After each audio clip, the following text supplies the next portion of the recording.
আপনারা জানি ভারতের জমিনে, ইন্ডিয়ার জমিনে ওই মালায় বেদরবি নরেন্দ্র মোদীর নির্দেশে আদেশে বাবরি মসজিদকে ভেঙে দেওয়া হয়েছে। কথা বলুন না ঠিক কিনা? বাবরি মসজিদটা ভাঙা হয়েছিল। বাবরি মসজিদকে ভাঙার পরে তারা রাম মন্দিরের প্রজেক্ট নিয়েছিল। রাম মন্দিরের প্রজেক্ট নেওয়ার পরে 12টি পিলার খাম্বা তৈরি করেছিল। হঠাৎ করে কেমনে জানি কিভাবে জানি ব্লাস্ট হয়ে গেল। তো বিশ্লেষকগণ বলছেন যে এখানে কোনোদিন রাম মন্দির বানানো যাবে না। সুবহানাল্লাহ, ভাবি হয়ে এটা কেমন করে দেখতে পারলাম, এটা কেমন কাজ করলাম। তিনি জঙ্গলায় চলে গেলেন, আমার রাসূলের দরবার ছেড়ে দিলেন। আমার রাসূলের দরবার ছেড়ে দিয়ে শুধু কান্না করতে লাগলেন। কান্না করতে করতে এখানে দাগ হয়ে গিয়েছিল। কান্না করতে করতে দাগ হয়ে গিয়েছিল। এত কান্না করেছেন, আল্লাহর ভয়, এত আল্লাহর ভয় সাহাবীদের ছিল। তিনি যখন ইন্তেকাল করলেন, দুনিয়া থেকে বিদায় নিলেন, আমার রাসূল তার জানাজা পড়াইলেন। জানাজার মাঝে হাঁটতেছেন, বিদ্যা আঙ্গুলি দিয়ে হাঁটছেন। সাহাবীরা ডাকতে বলে, ইয়া রাসূলুল্লাহ, নবী গো, আল্লাহ নবী, কি ব্যাপার? আপনার কি পায়ে কোনো সমস্যা? ওগো নবী, নবী, আপনার কি পায়ে কোনো ব্যথা নাকি? কি হয়েছে বলুন। আমার রাসূল বলেন, ও সাহাবীরা, আমার পায়ে কোনো ব্যথা না, আমার পায়ে কোনো কষ্ট না, আমার পায়ে কোনো ব্যথা না। সাহাবী রে, ও সাহাবী, তোমরা জেনে রাখো, শুনে রাখো, এত বড় সুসংবাদ ওই সাহাবীর উপর আল্লাহ এত রাজি হয়েছেন, আল্লাহ এত খুশি হয়েছেন, তার জানাজার মাঝে অসংখ্য অগণিত ফেরেশতা নাযিল করে দিয়েছে। মুহাম্মদ করে রাহমাতুল লিল আলামিন করেছেন। যেই রাসূলকে আমার আল্লাহ মুহাম্মদ করে নবীদের নবী বানিয়েছেন, যেই আল্লাহ আমার রাসূলকে মুহাম্মদ করে নবীদের সরদার বানিয়েছেন, যেই আল্লাহ রাসূলকে মুহাম্মদ করে নবীদের ইমাম বানিয়েছেন, আর ওই রাসূলকেই তারা কমাইতে চায়, শুধু কমাইতেছে। যার শান আল্লাহ বানিয়েছেন তার সমালোচনা করে তাকে নিচে নামানোর যদি চেষ্টা করি আমরা কি নামাইতে পারবো? না। আমরা যদি আমার রাসূলের গুণগান না গাই, রাসূলের গুণগান সম্মান না বলি, আমাদের রাসূলের কোনো ক্ষতি হবে না, ঠিক কি না? বরং যারা রাসূলের যুগে যুগে রাসূলের সম্মান গেয়েছে, গাইবে, তার শান আমার আল্লাহ বানিয়ে দেবেন। ইয়ামানের প্রধানমন্ত্রী অংশান সূচি নাকি সূচি কি ঘটনা ঘটেছিল আপনারা জানেন না? এই 14 সালের দিকে মনে হয়, 14-15 সালের দিকে কি ঘটনা, রোহিঙ্গা মুসলমানদেরকে কত নির্যাতন করেছে। আর এটা বাস্তব প্রমাণ হয়েছে যে আল্লাহ আছে নাকি, ঠিক কি না? আল্লাহর বিচার আল্লাহ ধরে না, ধরলে আল্লাহ ছাড়ে না। তো এখন দেখেছেন আপনারা, সেনাবাহিনীরা এখন তাকে কি করেছে, ধরে ফেলেছে, কারাগারে দেওয়া হয়েছে, এমনকি রিমান্ডে দেওয়া হচ্ছে। সুবহানাল্লাহ বলবেন না? কারণ ইন্না বাতশা রাব্বিকা লাশাদীদ।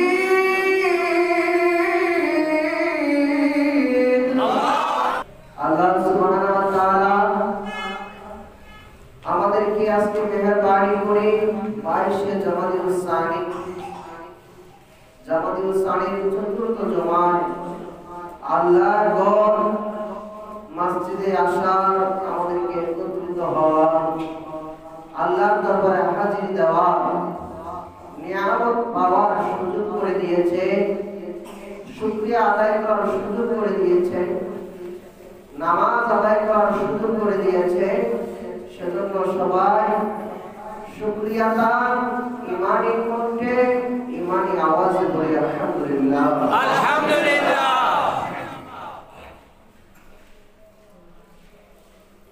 লাখো কোটি দরুদ সালাম ওই নবীজির নুরানি কদম মোবারকে, যিনি হায়াতুন নবী, যিনি জিন্দা নবী, যিনি উম্মতের একমাত্র তরানে ওয়ালা, সেই নবীজির উম্মত হতে পেরে আল্লাহর দরবারে আবার শুকরিয়া আদায় করি আলহামদুলিল্লাহ, আলহামদুলিল্লাহ। আজকে 22শে জামাদিউস সানি, কত? 22শে জামাদিউস সানি। আজকে একটা ঐতিহাসিক দিন। ঐতিহাসিক দিনটা হচ্ছে খলিফাতুল মুসলিমিন, দুনিয়ার জমিনে সর্বোত্তম মানুষ, আম্বিয়ায়ে কেরামের পরে, নবীজির পরে, রাসূলদের পরে সর্বশ্রেষ্ঠ মানব যিনি হচ্ছেন হযরত আবু বকর সিদ্দিক রাদিয়াল্লাহু তাআলা এনার ওফাত বার্ষিকী আজকে। এই দিনটা উম্মতে মুহাম্মাদের জন্য অনেক স্মরণীয়, কারণ খলিফাতুল মুসলিমিনের ইসলামের জন্য অনেক অবদান রয়েছে।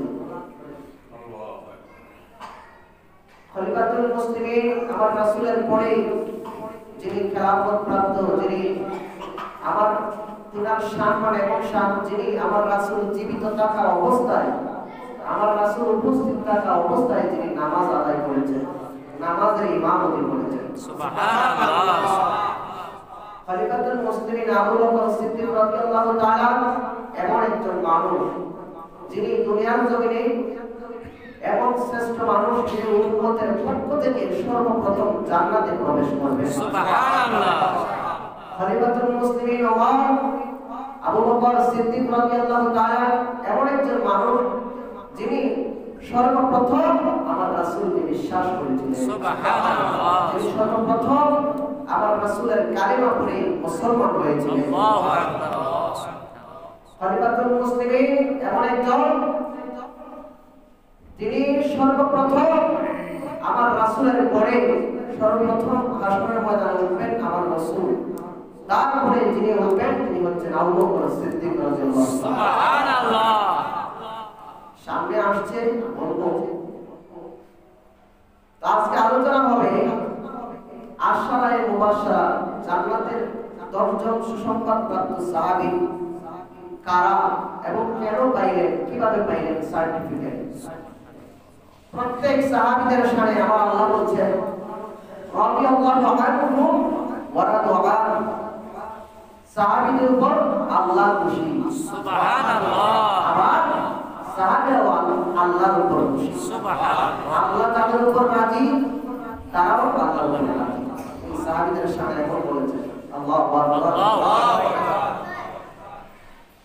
ওই সাহাবী, প্রত্যেকজন সাহাবী প্রায় নারী পুরুষ মিলিয়ে লাখের উপরে সাহাবী ছিলেন। তো প্রত্যেক সাহাবীর উপর আল্লাহ সন্তুষ্ট, খুশি এবং তারাও আল্লাহর উপর সন্তুষ্ট, খুশি। কেন? কারণ আমার রাসূল বলেছেন আলা নবী সাল্লাল্লাহু তাআলা আলাইহি সাল্লাতু ওয়াস সালাম খায়রু উম্মতি করনি, সর্বোত্তম যুগ হচ্ছে আমার যুগ, আমার সাহাবাদের যুগ। সুবহানাল্লাহ। সুম্মাল্লাযিনা ইয়ালুনাহুম, তারপর হচ্ছে আমার তাবিঈনের যুগ। সাহাবী কাকে বলা হয়?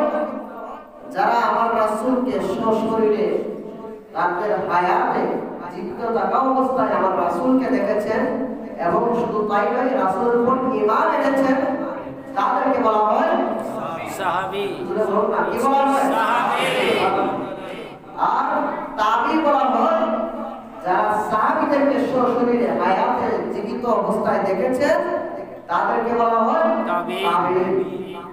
তারপরে তবে তাবী হচ্ছে যারা তাবীদের দেখেছেন, তারা হচ্ছেন তবে তাবী। তো হায়াতে জীবিত থাকা অবস্থায় দেখতে হবে।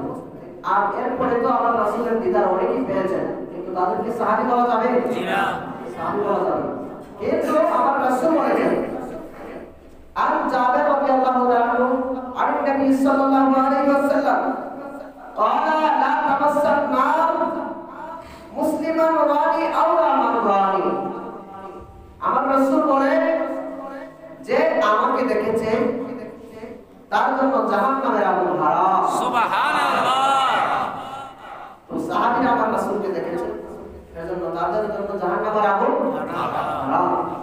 আর আমরা যারা দেখব আমাদের জাহান্নামের আগুন হারাম। এটা ঘোষণা করেছেন কি? আল্লাহ। আল্লাহ করে দিয়েছেন, আমার রাসূল ঘোষণা করেছেন, ঠিক কি না? আর শুধু তাই নয়, আর সুসংবাদ হচ্ছে গভীর মনোযোগ, আমার রাসূলকে দেখলেই শুধু জাহান্নামের আগুন হারাম না, যারা আমার রাসূলকে দেখেছে তাদেরকে দেখলেই সাক্ষাৎ হলে তাদের জন্য জাহান্নামের আগুন হারাম। সুবহানাল্লাহ। মানে বুঝা যাচ্ছে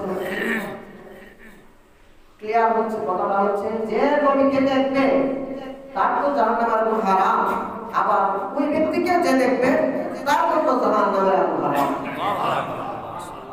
কথা বুঝতে পারছেন?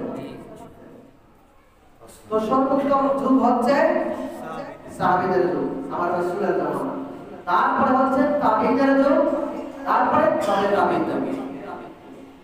গভীর মনোযোগ, সেই সম্পর্কে আমরা আল্লাহ পবিত্র কালামুল্লাহ পাকে বলেন ২৪ পারার ১৪ পৃষ্ঠা সূরা আল ফাতহ এর ২৯ নম্বর আয়াতে আল্লাহ বলেন মুহাম্মাদুর রাসূলুল্লাহ ওয়াল্লাযীনা মা'আহু আশিদ্দাউ আলাল কুফফার। আল্লাহু আকবার। একটা জিনিস প্রমাণ দেন মুহাম্মাদুর রাসূলুল্লাহ। মুহাম্মদ এখানে প্রথম আসছে কার নাম? মুহাম্মদ, আমার রাসূলের নাম মুহাম্মদ। তারপরে রাসূল, মুহাম্মদ রাসূল, আল্লাহ, আল্লাহর রাসূল। মুহাম্মদ কার রাসূল? আল্লাহর রাসূল। তো এখানে আল্লাহ, মুহাম্মাদুর রাসূলুল্লাহ, আল্লাহর নামটা আসছে শেষে, ঠিক না? মুহাম্মাদুর আগে আসছে আমার নবীর নাম, আগে কার নাম? নবীর নাম। ইমানদাররা কি বুঝতেছেন না? জায়গা আগে কার নাম? আমাদের নবীর নাম। তো মুহাম্মাদুর রাসূলুল্লাহ, এখান থেকে আরেকটা জিনিস বুঝেন, মুহাম্মাদুর রাসূলুল্লাহ এই নামটা পাশাপাশি আসছে, এক লাইনে একসাথে আসছে। কোরআনুল কারিমেও এরকমই আসছে। এটা কয় বার? ২৪ বার ১৪ পৃষ্ঠা, লিখে রাখেন। ২৪ বার ১৪ পৃষ্ঠা সূরা আল বাকারার ২৯ নম্বর আয়াতে মুহাম্মাদুর রাসূলুল্লাহ পাশাপাশি আসছে, একসাথে এক লাইনে। এখন বর্তমানে বড় দুঃখজনক ব্যাপার, বর্তমানে বাস্তব হলেও সত্য, কিছু মুসলমান নামদারি বাহিনী আছে, তারা বলে আল্লাহর নামের সাথে রাসূলের নাম লেখা যাবে না। জুড়ে বলুন নাউযুবিল্লাহ। এই যে নামের মসজিদের উপরে এখানে আছে না লা ইলাহা ইল্লাল্লাহু মুহাম্মাদুর রাসূলুল্লাহ, একসাথে না নিচে একসাথে, জান্নাতেও একসাথে, একসাথে এক চোখের মাঝে আল্লাহ, এক চোখের মাঝে মুহাম্মদ সাল্লাল্লাহু আলাইহি ওয়াসাল্লাম। জান্নাতে এইটা লা ইলাহা ইল্লাল্লাহু মুহাম্মাদুর রাসূলুল্লাহ, আরশের এইটা আরশের মাঝে লেখা লা ইলাহা ইল্লাল্লাহু মুহাম্মাদুর রাসূলুল্লাহ। প্রত্যেকটা জায়গায় একসাথে নাম এসেছে, কিন্তু এটা অনেক মুসলমান আমরা শিরকের গন্ধ পাই। আল্লাহ যদি নাম আল্লাহর সাথে লাগাইয়া রাখেন তো আমরা শিরকের গন্ধ বুঝে কোনো লাভ হবে? জি না। আপনি আমি আরো ধ্বংস হয়ে যাব, ঠিক কি না? তো আজকে আল্লাহর নামের সাথে রাসূলের নাম লিখলে অনেকে শিরকের গন্ধ পায়। শুধু তাই নয়, বাস্তব সত্য, অনেক মসজিদে আল্লাহর নামটা এটাকে মুছে দিচ্ছে, আল্লাহর নাম রাখছে আর মুহাম্মদ সাল্লাল্লাহু আলাইহি ওয়াসাল্লাম নামটাকে মুছে দিচ্ছে। নাউযুবিল্লাহ, নাউযুবিল্লাহ। যে রাসূল, যে আল্লাহর রাসূলকে নিজে মহব্বত করে হাবিবুল্লাহ উপাধি দিয়েছেন, যে আল্লাহর রাসূলকে মহব্বত করে রাহমাতুল লিল আলামিন করেছেন, যে রাসূলকে আমার আল্লাহ মহব্বত করে নবীদের নবী বানিয়েছেন, যে আল্লাহ আমার রাসূলকে মহব্বত করে নবীদের সরদার বানিয়েছেন, যে আল্লাহ রাসূলকে মহব্বত করে নবীদের ইমাম বানিয়েছেন, আর ওই রাসূলকেই তারা কমাইতে চায়, শুধু কমাইতেছে। যার শান আল্লাহ বানিয়ে দেন তার সমালোচনা করে তাকে নিচে নামানোর যদি চেষ্টা করি আমরা কি নামাইতে পারবো? না। আমরা যদি আমার রাসূলের গুণগান না গাই, রাসূলের গুণগান সম্মান না বলি, আমাদের রাসূলের কোনো ক্ষতি হবে না, ঠিক কি না? বরং যারা রাসূলের যুগে যুগে রাসূলের সম্মান গেয়েছে গাইবে, তার শান আমার আল্লাহ বানিয়ে দিবেন। তো একটা জিনিস ক্লিয়ার বুঝতে পারছেন তো, যে কুরআনুল কারিমে তারা কুরআনের দলিল দেয়, কুরআনের হাদিসের কথাই বলেন, বললে মানুষকে ভুল বুঝায়। সাধারণ মানুষ কোথায় যাবে? এই যে এখান থেকে মুহাম্মদ রাসূলুল্লাহ পাশাপাশি আসছে, আবার মুহাম্মদ রাসূলুল্লাহ পাশাপাশি না, আবার মুহাম্মদের নাম আগে আসছে। সুবহানাল্লাহ। গভীর মনোযোগ। তারপরে আমার আল্লাহ বলেন ওয়াল্লাযীনা মা'আহু আশিদ্দাউ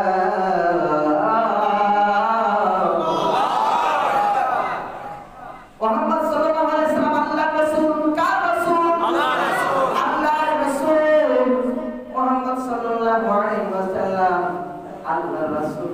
এবং ওয়াল্লাযীনা মা'আহু আশিদ্দাউ, যারা মুহাম্মদ সাল্লাল্লাহু আলাইহি ওয়াসাল্লামের সহচর সাথী সঙ্গী, তাদেরকে বলা হয় সাহাবী। কি বলা হয়? সাহাবী। সাহাবীর কথা এখানে বলা হচ্ছে যারা রাসূলের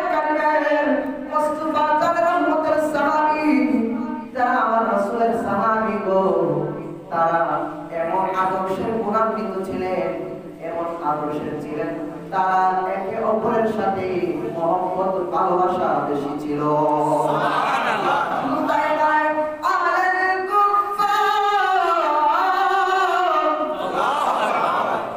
কাফেরদের জন্য ছিলেন কঠোর। সাহাবীরা ছিলেন কাদের কাছে, কাদের সাহাবী মুসলমানের চরিত্র থাকবে এরকম, মুসলমান মুসলমানের সাথে থাকবে ভ্রাতৃত্ব, মহব্বত, ভালোবাসা, ঠিক কি না? আর বেঈমানদের, বিধর্মীদের সাথে, কাফেরদের সাথে থাকবে দুশমনী, কঠোর। কাফেরদের ব্যাপারে কঠোর থাকবে, কারণ আমার রাসূল কাফেরদেরকে মায়া করতেন, মহব্বত করতেন, কিন্তু মুসলমানদের উপরে আঘাত করলে, ইসলামের উপরে আঘাত করলে, কটাক্ষ করলে তার নিজ হাতে প্রতিহত করতেন, ঠিক কি না? যেমনই দেখেছেন। আর আল্লাহ তো আছেন, আল্লাহর বিচার তো হবেই। যেমন মিয়ানমারের প্রধানমন্ত্রী অং সান সু চি, কি ঘটনা ঘটেছিল আপনারা জানেন না? এই 14 সালের দিকে মনে হয়, 14-15 সালের দিকে কি ঘটনা, রোহিঙ্গা মুসলমানদেরকে কত নির্যাতন করেছে। আর এটা বাস্তব প্রমাণ হয়েছে যে আল্লাহ আছে নাকি, ঠিক কি না? আল্লাহর বিচার আল্লাহ ধরে না, ধরলে আল্লাহ ছাড়ে না। তো এখন দেখেছেন আপনারা সেনাবাহিনীরা এখন তাকে কি করেছে, ধরে ফেলেছে, কারাগারে দেওয়া হয়েছে, এমনকি রিমান্ডে দেওয়া হচ্ছে। সুবহানাল্লাহ বলুন। কারণ ইন্না বাতশা রাব্বিকা লাশাদীদ।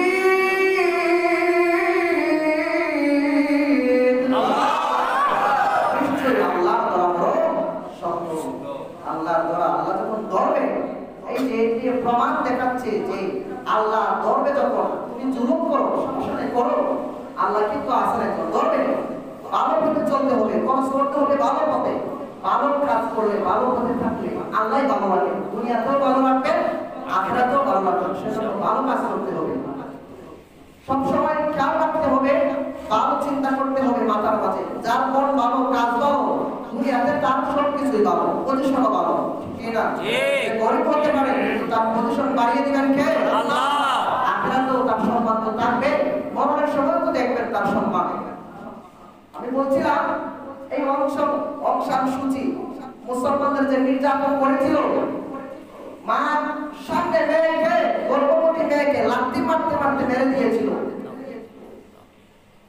এমনকি লজ্জাস্থান পর্যন্ত কেটে দিয়েছিল। অনেক মানুষ যখন রোহিঙ্গা হত্যা করেছিল, আমরা অনেকে থেকে কেঁদেছি, আল্লাহর কাছে প্রার্থনা করেছি, অনেকে কেঁদেছেন। শুধু তাই নয়, মুসলমানরা এবং বাংলাদেশের মুসলমানরা এবং ভ্রাতৃত্বপূর্ণ তাদের কলিজা এত বড় 10 লক্ষ রোহিঙ্গাদেরকে জায়গা দিয়েছে। সুবহানাল্লাহ। জায়গা দিয়েছে কিনা? জি, এখনো আছে, তারা এখনো আছে। এখন তো আবার রোহিঙ্গা লসিটা শুরু করছে, ঠিক না? তো দেখেন আল্লাহ কিন্তু ধরবেন। শুধু তাই নয়, আরেকটা জিনিস আপনাদেরকে মেসেজ দিচ্ছি।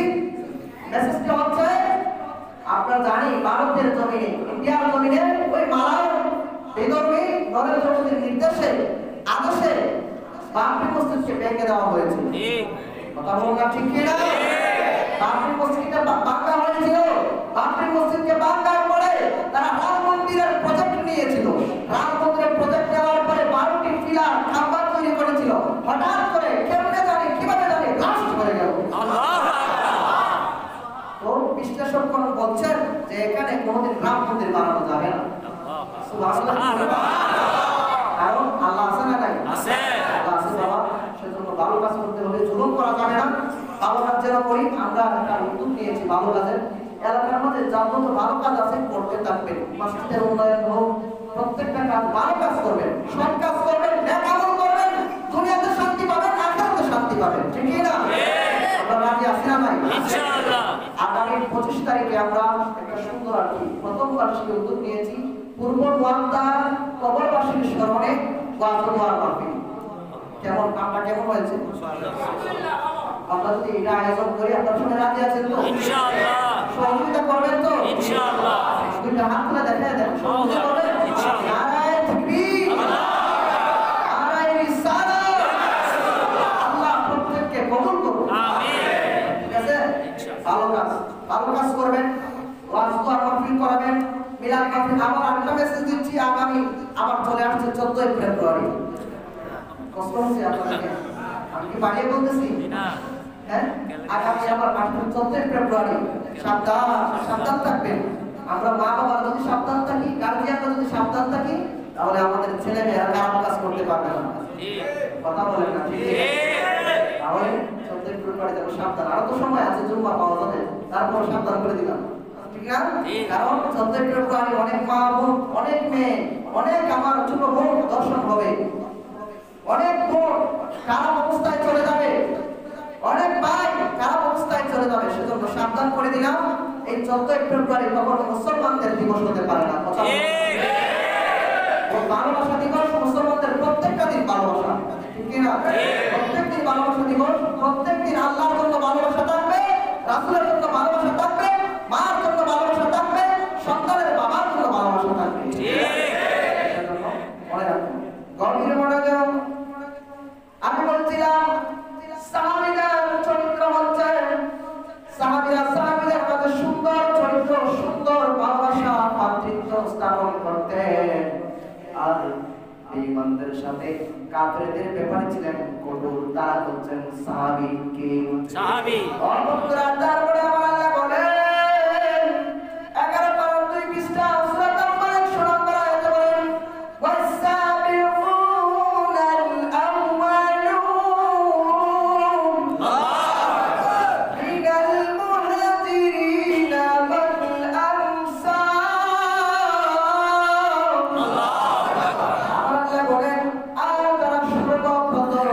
হিজরতকারী আমার রাসূলের সাথে হিজরত করেছিল, যাদেরকে বলা হয় মুহাজির। যারা হিজরত করেছিল তাদেরকে কি বলা হয়? মুহাজির। শুধু তাই নয়, যারা আনসার, আনসার মানে হচ্ছে সাহায্যকারী, আমার রাসূলকে সহযোগিতা করেছিল, সাহায্য করেছিল, তাদেরকে বলা হয় আনসারী। ওই মুহাজির আনসার তাদের ব্যাপারে বলা হচ্ছে ওয়াল্লাযিনা তাবাহুম বিল ইহসান। তাদের ব্যাপারে বলা হচ্ছে তারা নিজেরা আল্লাহকে বড় মহব্বত করে আমার রাসূলকে হেল্প করেছিল, সাহায্য করেছিল। সেজন্য তাদের জন্য রয়েছে রাদিয়াল্লাহু আনহুম ওয়া রাদু আনহুম। শুধু তাই নয়, ওয়া আ'আদ্দা লাহুম জান্নাতিন তাজরি তাহতাহাল আনহার। তাদের জন্য বলছেন ও বন্ধুরে, বন্ধুরে তোমাদের মুসলমান, তাদের ব্যাপারে বলছেন তাদের উপর আল্লাহ রাজি, আল্লাহ সন্তুষ্ট, আল্লাহ খুশি এবং তারাও আল্লাহর উপর সন্তুষ্ট খুশি। যারা সাহাবীগণ, মুহাজিরগণ, আনসারীগণ, শুধু তাই নয়, তাদের জন্য পুরস্কার, তাদের জন্য পুরস্কার, তাদের জন্য উপহার হচ্ছে ওয়া'আদ্দা লাহুম জান্নাতিন তাজরি। এমন জান্নাত যেখানে রয়েছে আনহার, তলদেশে রয়েছে নহর, ঝর্ণা। একটু জোরে বলুন না সুবহানাল্লাহ। কেমন ঝর্ণা, কেমন ঝর্ণা, এমন ঝর্ণা, মধুর ঝর্ণা। সুবহানাল্লাহ। মধুর ঝর্ণা রয়েছে, দুধের ঝর্ণা রয়েছে, শরাবের ঝর্ণা রয়েছে, যার তলদেশ দিয়ে একটু জোরে বলুন না আল্লাহু আকবার। কেন হইল? কারণ তারা আমার রাসূলকে সহযোগিতা করে। সাহাবীদের আকীদা ছিল, যখন আমার রাসূল বলতেন, আমার রাসূল বলতেন সাহাবীদেরকে, ও সাহাবীরা তোমরা কি এই বিষয়ে কিছু জানো? সাহাবীরা বলতো, ইয়া রাসূলুল্লাহ, নবী গো, ও মায়ার নবী, আমরা কিছু জানি না। আল্লাহু আ'লামু ওয়া রাসূলুহু, আল্লাহ ভালো জানেন এবং আপনি আল্লাহর রাসূল ভালো জানেন। সুবহানাল্লাহ। এখন এই জামানায় বাস্তব হলো সত্য, তারা কিছু মানুষ আছে আমাদের মধ্যে, কিছু মানুষ তারা বলে রাসূল জানে না, আল্লাহই সব জানে, ঠিক না? আর সাহাবীরা বলতো আল্লাহ জানেন এবং রাসূল জানেন। তো এই মানুষটা কি? যদি সাহাবীদের সাথে মিল হতে চায়, সাহাবীদের সাথে মিল না হলে জান্নাত পাওয়া যাবে না। সাহাবীদের সাথে মিল থাকতে হলে বলতে হবে আল্লাহ ভালো জানেন এবং রাসূল ভালো জানেন। কথা বুঝতে পারছেন? জি। এই আর অনেক প্রশ্ন পেতে পারেন, প্রশ্ন পাবেন, সমস্যা কি? হক কথা বলতে হবে, আল্লাহ তো বলুন হক কথা পিতা, কথা বলুন না, ঠিক কি না? আল্লাহ ভালো জানেন এবং রাসূল ভালো জানেন। আল্লাহ রাসূল তো নিজে নিজে জানেন না, রাসূল কি নিজে নিজে জানেন? না। আল্লাহ জানাইলে রাসূল, আল্লাহ তো রাসূলকে সব জানেন। সুবহানাল্লাহ। অপর গভীর মনোযোগ। তারপরে বলা হয়েছে তালিকাল ফাউজুল আযীম। আমার আল্লাহ বলছেন, ও বন্ধুরে, আমার আল্লাহ বলতেছে সাহাবীদেরকে জান্নাত দেওয়া হবে, ওই মুহাজিরদের আনসারদেরকে অপ্রতিদান পুরস্কার দেওয়া হবে। সেই পুরস্কারটা দেওয়া হবে তাদের কর্মফল, মহান কর্মফল, যারা যা করেছে তাই পেয়েছে। কামাতা দিনুদান, যেমন কর্ম তেমন ফল। আমি যা করব আজকে আগামীকাল তাই পাবো। আমার এই হায়াতের বাজার যদি 40, 50, 60 বছর হয়, আমি যদি ভালো কাজ করি গো, আমার কাজ যদি ভালো হয়, নেক আমল হয়, আল্লাহ এবং রাসূলের খুশি হওয়ার উদ্দেশ্য থাকে, তাহলে আমি শান্তি দুনিয়াতেও পাবো, আখিরাতেও কবরেও শান্তিতে থাকবো। আখিরাতেও আমার কাছে আমার শাফায়াত, আমার নবীর শাফায়াত আমার নসিব হয়ে যাবে। সুবহানাল্লাহ। সন্দেহ আছে? না। কথা কি ক্লিয়ার? ক্লিয়ার। ও বন্ধু, কবির মনোযোগ। তারপরে আমার আল্লাহ বলছেন 30 পারার 20 পৃষ্ঠা বাইনা সূরা বাইনাতের 7 নম্বর 8 নম্বর আয়াতে বলছেন, ইন্নাল্লাযীনা আমানু ওয়া আমিলুস সালিহাত। কষ্ট হয় আপনাদের? মনে হয় কষ্ট দেয়া না? কষ্ট হয় না? অপরত আমার আল্লাহ বলছেন, ইন্নাল্লাযীনা আমানু, নিশ্চয়ই যারা ঈমান এনেছে, তার মধ্যে ওয়া আমিলুস সালিহাত, নেক আমল করেছে, আমলে সালেহ, সৎ কাজ করেছে। ওই সাহাবীদের উদ্দেশ্যে বলা হয়েছে, শুধু সাহাবী নয়, কিয়ামত পর্যন্ত যারা ঈমান আনবে এবং নেক আমল করবে, তাদের উপর আল্লাহ খুশি হবে। খুশি। ও বন্ধুরে, আমার আল্লাহ বলছেন, উলাইকা হুম খায়রুল বারিয়া। শুধু তাই নয়, ঈমান আনছে, ঈমান আনার পরে নেক আমল করেছে, তাদের জন্য একটা পুরস্কার, তাদের জন্য একটা সুসংবাদ। সেই সুসংবাদটা হচ্ছে, তারা হচ্ছে সৃষ্টির সেরা। সুবহানাল্লাহ। উলাইকা হুম খায়রুল বারিয়া, তারা হচ্ছে সৃষ্টির সেরা মানুষ। বুঝলে বলুন আল্লাহু আকবার। তারপরে আমার আল্লাহ বলছেন, দেখেন তারপরে বলছেন, মিন্না তাহদিকাল আনহারু খালিদিনা ফিহা আবাদান। তাদের জন্য জান্নাত দেওয়া হবে, জান্নাত দেওয়া হবে যার তলদেশে ঝর্ণা। রাদিয়াল্লাহু আনহু। সাহাবীদের শানে, এখানে সাহাবীদের শানে বলা হয়েছে, যালিকা লিমান খাশিয়া রাব্বাহ, যালিকা লিমান খাশিয়া রাব্বাহ। এটা তার জন্যই, ওই সাহাবীদের জন্যই যারা আল্লাহকে বেশি ভয় করে। সাহাবীদের মতো কেউ কি আল্লাহকে ভয় করে না? সাহাবীদের মতো কেউ আল্লাহকে ভয় করতে পারে না। সাহাবীরা কেমন ভয় করতো আল্লাহকে? একজন সাহাবীর ইতিহাস আপনাদেরকে আমি বলেছিলাম।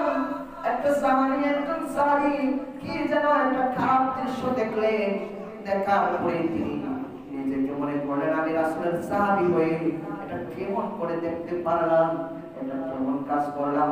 তিনি জঙ্গলায় চলে গেলেন, আমার রাসূলের দরবার ছেড়ে দিলেন। আমার রাসূলের দরবার ছেড়ে দিয়ে শুধু কান্না করতে লাগলেন। কান্না করতে করতে এখানে দাগ হয়ে গিয়েছিল, কান্না করতে করতে দাগ হয়ে গিয়েছিল। এত কান্না করেছেন, আল্লাহর ভয়, এত আল্লাহর ভয় সাহাবীদের ছিল। তিনি যখন ইন্তেকাল করলেন, দুনিয়া থেকে বিদায় নিলেন, আমার রাসূল তার জানাজা পড়াইলেন। জানাজার মাঝে হাঁটতেছেন, বিদ্যাঙ্গুলি দিয়ে হাঁটছেন। সাহাবীরা ডাকতে বলে, ইয়া রাসূলুল্লাহ, নবী গো, আল্লাহ নবী, কি ব্যাপার? আপনার কি পায়ে কোনো সমস্যা? নবী, আপনার কি পায়ে কোনো ব্যথা নাকি? কি হয়েছে বলুন। আমার রাসূল বলেন, ও সাহাবীরা, আমার পায়ে কোনো ব্যথা না, আমার পায়ে কোনো কষ্ট না, আমার পায়ে কোনো ব্যথা না। সাহাবী রে, ও সাহাবী, তোমরা জেনে রাখো, শুনে রাখো, এত বড় সুসংবাদ ওই সাহাবীর উপর আল্লাহ এত রাজি হয়েছে, আল্লাহ এত খুশি হয়েছেন, তার জানাজার মাঝে অসংখ্য অগণিত ফেরেশতা নাযিল করে দিয়েছে। সুবহানাল্লাহ। আল্লাহু আকবার। সাহাবীরা কেমন ভয় করতো আল্লাহকে, এইটাই প্রমাণ। তারপরে আমার আল্লাহ বলছেন, কুনতুম খায়রা উম্মাতি উখরিজাত লিন-নাস। সাহাবীগণ হচ্ছে সত্যের মাপকাঠি। কিসের মাপকাঠি? সত্য মিথ্যা যাচাইয়ের মাপকাঠি, রাসূলকে চিনার মাপকাঠি। সাহাবীরা আমার রাসূলকে যেমন মহব্বত করেছেন, ভালোবেসেছে, ওই রকম আমার রাসূলকে ভালোবাসতে হবে, আল্লাহকে ভালোবাসতে হবে। সাহাবীরা যেমন করে ইসলামটাকে লালিত পালিত করেছেন, আদর দেখিয়েছেন, ওই রকম করে ইসলামটাকে আমাদের ধরে রাখতে হবে। তাহলে আমাদের জন্য আল্লাহ খুশি হয়ে যাবেন, ঠিক না? আমার রাসূল খুশি হবেন। কষ্ট হয়? আল্লাহুম্মা সাল্লি আলা সাইয়্যিদিনা মাওলানা মুহাম্মদ ওয়া আলা আলি সাইয়্যিদিনা মাওলানা মুহাম্মদ। সময় শেষ হয়ে গেছে, তারপর একটা কথা বলি, সাহাবীরা যেমন করে চলেছে ওইরকম চলতে হবে। সাহাবীরা এমনি জান্নাতের সার্টিফিকেট পায় নাই। আমি বলছিলাম না, আমার আলোচনার বিষয় হচ্ছে আশরায়ে মুবাশশারা, জান্নাতের 10 জন সার্টিফিকেট প্রাপ্ত সাহাবী কারা এবং কেন পাইল। সময় তো নাই, তারপর সংক্ষিপ্তভাবে বলে দেই। সাহাবীরা কিভাবে জান্নাতের সার্টিফিকেট পাইল এবং কারা কারা। এক নাম্বার হচ্ছে আমার রাসূল বলেছেন, এক নাম্বার আবু বকর সিদ্দিক রাদিয়াল্লাহু তাআলা আনহু। এক নাম্বার 1 কে আবু বকর সিদ্দিক রাদিয়াল্লাহু তাআলা। 2 নাম্বার হচ্ছে ওমর ইবনে খাত্তাব রাদিয়াল্লাহু তাআলা। 3 নাম্বার হচ্ছে উসমান ইবনে আলী। তারপরে 4 নাম্বার হচ্ছে আলী ইবনে আবি তালহা। তারপরে তালহা ইবনে আবি উবাইদুল্লাহ। জুবাইর 6 নাম্বার হচ্ছে জুবাইর ইবনে আওয়াম। 7 নাম্বার হচ্ছে আব্দুর রহমান। 8 নাম্বার হচ্ছে সাঈদ ইবনে জাহিদ। 9 নাম্বার হচ্ছে সাদ ইবনে আবি ওয়াক্কাস। আর 10 নাম্বার হচ্ছে আবু উবাইদা ইবনুল জাররাহ রাদিয়াল্লাহু তাআলা। একটু জোরে বলুন সুবহানাল্লাহ। হচ্ছে 10 জন জান্নাতের ওপেন সার্টিফিকেট পাইছেন। যেমন করে বিদেশ যাইতে হলে, সৌদি আরব যাইতে হলে ভিসা দিলে হয় না। তারপরে এক ক্লাস থেকে আরেক ক্লাসে উঠতে হলে একটা সার্টিফিকেট লাগে। যখন আমার দাখিল পড়ালেখা শেষ হয়ে যাবে, এসএসসি যখন শেষ হয়ে যাবে, যখন আমি এখন ইন্টার ভর্তি হব, ইন্টার ভর্তি হওয়ার জন্য আমার একটা সার্টিফিকেট লাগবে কি লাগবে না? চাকরি নিতে হলে একটা সার্টিফিকেট লাগে। যেমন করে জান্নাতে ঢুকতে হলে একটা সার্টিফিকেট দরকার আছে না নাই? আছে। প্রত্যেক সাহাবী তো জান্নাতি, কিন্তু এই তারা হচ্ছেন দুনিয়াতে সার্টিফিকেট পেয়েছেন। সুবহানাল্লাহ। কেমন করে পাইলেন? এমন একটা দুর্ভিক্ষ এসেছিল হিজরি 10 সালে। এমন একটা দুর্ভিক্ষের সময় সাহাবীরা খাবার পাইতেন না। 2-3-4 এরকম অনেকদিন খাবার এবং আহার ছিলেন, পর্দাহারে ছিলেন, খাবার খাইতেন অথবা বেলা দিনে একবার খাইতেন। এরকম অবস্থা হয়েছিল, দুর্ভিক্ষ দেখা দিয়েছিল। যেমন করে কোভিড-19 এর কারণে, করোনা ভাইরাসের কারণে সারা বিশ্বে দুর্ভিক্ষ দেখা দিয়েছিল। যেমন করে আমার রাসূলের জামানায় দুর্ভিক্ষ দেখা দিয়েছিল। একদিন আমার রাসূল দুর্ভিক্ষের সময় মসজিদে নববীতে খুতবা দিচ্ছেন। আর প্রত্যেকজন সাহাবীগণ খুতবা শুনতেছেন। হঠাৎ করে শাম দেশ থেকে শোনা গেল, শাম দেশ থেকে কিছু বণিকগণ, কিছু ব্যবসায়ীগণ কিছু জিনিস সংগ্রহ করে, খাবার টাকা পয়সা সংগ্রহ করে তারা মদিনায় চলে এসেছেন। একটু জোরে বলুন না ইয়া রাসূলুল্লাহ। মদিনায় চলে এসেছেন। তখন তারা খবর আওয়াজটা, নিউজটা শুনতে পাইলেন, বুঝতে পারলেন। বুঝার পরে সব সাহাবী কি করলেন? কোন সাহাবী থাকলেন না, কারণ তারা তখন তাদের খিদা, খাবার নাই।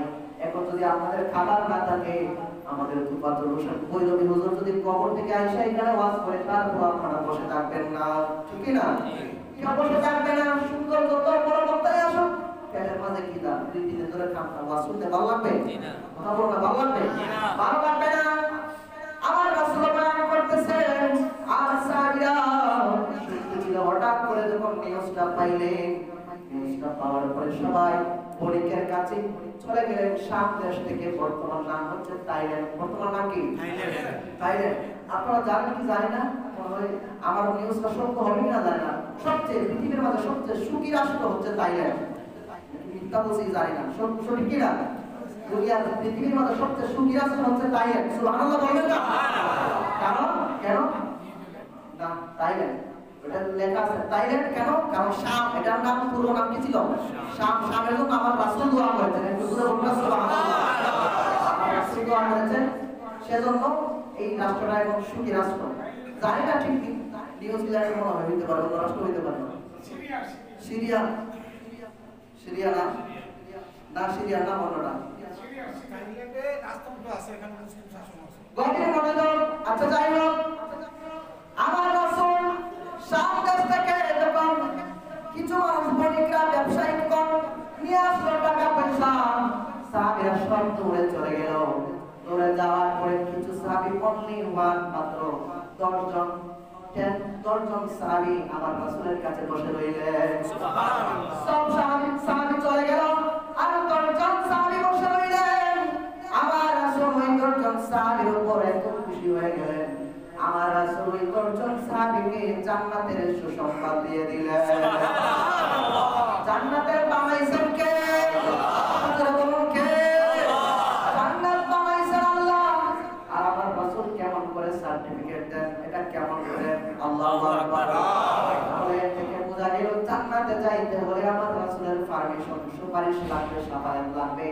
সুম্মাল আম্বিয়া সুম্মাল উলামা সুম্মাশ শুহাদা ইয়াশফাউ শাফা ইয়াউমাল কিয়ামাহ।